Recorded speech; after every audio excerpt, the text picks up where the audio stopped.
Vendredi 6 février 2015, à l'École nationale de la magistrature de Bordeaux, c'est l'agitation. Les 257 auditeurs de justice se préparent pour la cérémonie de prestation de serment à la cour d'appel.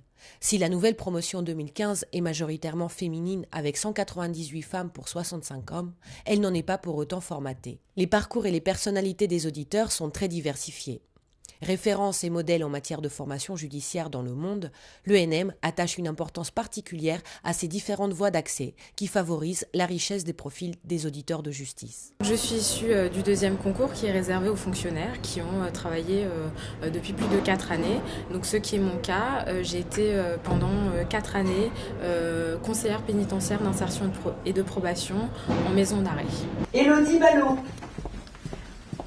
Aurélie Barbosa. En effet, si les étudiants en droit issus du premier concours représentent plus de 65% des effectifs de la promotion 2015, 90 auditeurs sont en reconversion professionnelle, recrutés par le biais du deuxième et troisième concours ou intégrés sur dossier sur le fondement de l'article 18.1 de l'ordonnance de 1958. Les candidats recrutés sur titre sont majoritairement issus du milieu juridique ou judiciaire. C'est une procédure assez longue, le recrutement sur l'article 18.1, puisqu'on dépose un dossier de candidature avant le 15 janvier de l'année pour avoir les résultats fin décembre de la même année. Donc c'est un dossier sur lequel on nous demande de faire un curriculum vitae, d'expliquer nos motivations, d'éventuellement produire à l'appui de notre demande différents documents ou études que l'on a pu faire.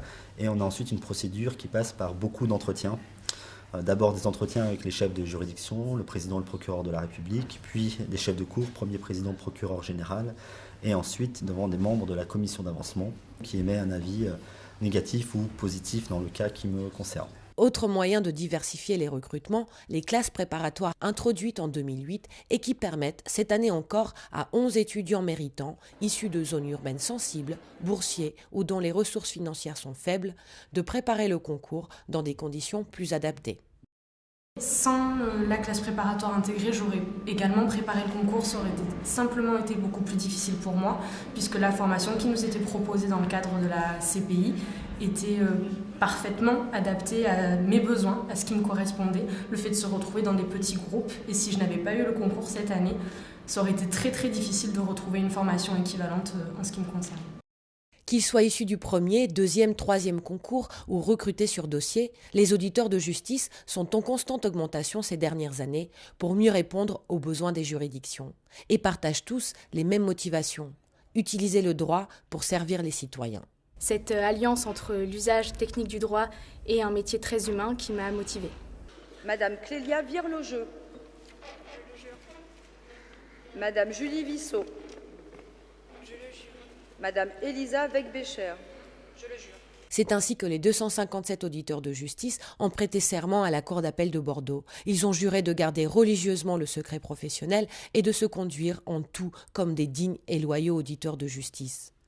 Devant Christiane Taubira, qui leur a rappelé que l'impartialité et l'indépendance sont parmi les qualités les plus attendues d'un magistrat. Parmi les qualités qui sont attendues de vous, vous venez de l'entendre, de la part du premier président de la Cour d'appel de Bordeaux, mais aussi du procureur général. L'indépendance. D'abord l'impartialité, celle qui doit vous conduire à être conscient, non seulement de l'existence, mais de la nécessité de vous dégager de vos propres élans, de vos sympathies, de vos aversions. Et cette impartialité doit nourrir votre indépendance vis-à-vis de toutes les pressions, qu'elles soient politiques, qu'elles soient institutionnelles, qu'elles soient hiérarchiques éventuellement à l'occasion, qu'elles soient médiatiques, qu'elles proviennent de l'opinion publique. Ce gouvernement a choisi de faire confiance à la magistrature et par des actes divers à renforcer l'indépendance de la magistrature.